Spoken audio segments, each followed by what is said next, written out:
Greetings YouTube, LMS Tactical here. Wishing all Americans a happy Memorial Day. I hope you guys did something to honor all of those who have sacrificed with their lives for our freedoms. Even our freedoms are under great attack. But that aside, I wanted to run something by you, and I know this is controversial, especially even with some of my very good friends. They think I'm completely nuts. Which I might be on many levels, but that we are at great disagreement in terms of this COVID-19. Some people that I am very, very good friends with believe everything that the government and the media has said about it. Other people like myself and some of my family members, we think it is a real issue, a real virus, man-made or otherwise, and that it's being completely over-exaggerated for nefarious reasons, not the least of which are political. Take advantage of a bad real situation, blow it out of proportion, and look what happens. Donald Trump's campaigns, the Democrats here, the left, they don't want him out there with those super duper huge campaigns. Their side is already completely fucked up, so they can campaign every day, and it's not going to change how fucked up they are, in my humble opinion. But lots of reasons, man. Controlling the sheep, testing, maybe see how much, how they can lock down an entire country. Maybe it's a way to destroy the economy. All of these theories have potential truth. That aside, I personally believe that the virus is real. I believe it's deadly to some people based on underlying conditions and just their immune system.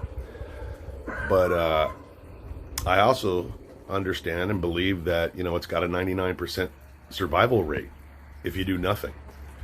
They're attributing, and I know this for a fact from experience from people I know in the medical community and people that have lost loved ones, that they're attributing almost every death to COVID-19. They're skewing these numbers, and that can't be for a good reason. So why am I making this video? Come on, Mason. What am I making this video for? Sorry about my neighbor's dog barking. I'm out here on the veranda here. Some of you know, most of you know, that we have a elderly Vietnamese couple that are refugees, and they're staying with us. They've been with us for a couple years as they try to get their citizenship. And, they took a trip back to Vietnam many, many months ago, and when they got back, we had a sickness that ran through this family that was just before the whole virus thing broke out, the whole COVID-19. And I'm 99.9% sure that we all had it. Not those two, though. It was weird. My son got it. My wife had it the longest. I mean, it must have gone on for 8 weeks or more, 2 months or more. Myself, I got it. Every symptom of COVID-19. I mean, just the weakness, the flu-like symptoms, the coughing, unbelievable cough, weakness, all of it. And then the COVID-19 thing came out, and we were like, holy shit, sounds exactly like what we had. Well, lo and behold, the older woman living with us, the Vietnamese lady, she's got to be pushing 80 years old, and she got really sick about a week ago. I mean, she couldn't eat, she had a fever, she was puking all over the place. So we took her to urgent care, and she got tested, and the doctor calls up this morning and says, hey, she tested positive for COVID-19. Not a big surprise to us. We kind of expected it. So what's my message? My message is, we're not really doing anything different, man. We are, she's isolated, and she's got a part of the house she stays in. Doctor said keep her isolated for 2 more weeks because, oddly enough, the symptoms have started to go away. She's eating now normally. She still feels like she's fluid, weak, but she's not puking, and her symptoms are very rapidly improving with no treatment. Just vitamin C and some other things that my wife gives her that are all natural stuff. And we're not freaking out about it. Now, if this would have been back when this whole thing first came out, I would have been freaking out, but I'm not.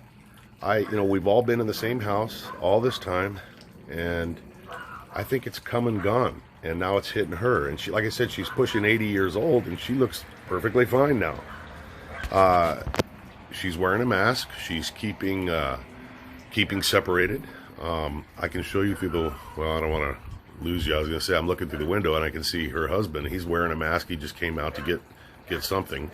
but he's keeping us 6 feet from my daughter, and there he goes back into his little isolation chamber. You know, they got a nice little area they live in. And my point is, I'm not freaking out, man. I just don't feel that we're in any danger. Hopefully this resonates with somebody, and if you have the symptoms or you get tested and you come back positive, you don't think it's a death sentence. You know, could it be a death sentence? Of course. Look, people drop dead when they're playing golf. You know, athletes that have no history of any medical problems, they drop dead when they're working out. I had a friend whose husband was the epitome of health, and he played basketball every few days, and he was out playing basketball, dropped dead. You know, life is fatal. None of us are getting out of here alive. We're all gonna bite the dust eventually. So please, if you're stressing out about this COVID-19, don't be an idiot about it. Don't be reckless, but don't lose sleep over it. You should be more concerned, in my opinion, with why they're bullshitting you so much, or why they're trying to rein in such control over the citizenship, and why they're trying to get rid of any freedoms we have left, no matter where you're at in this world. That should really concern you. Other than that, I hope you guys are doing well. LMS Tactical, I'm out. Stay safe.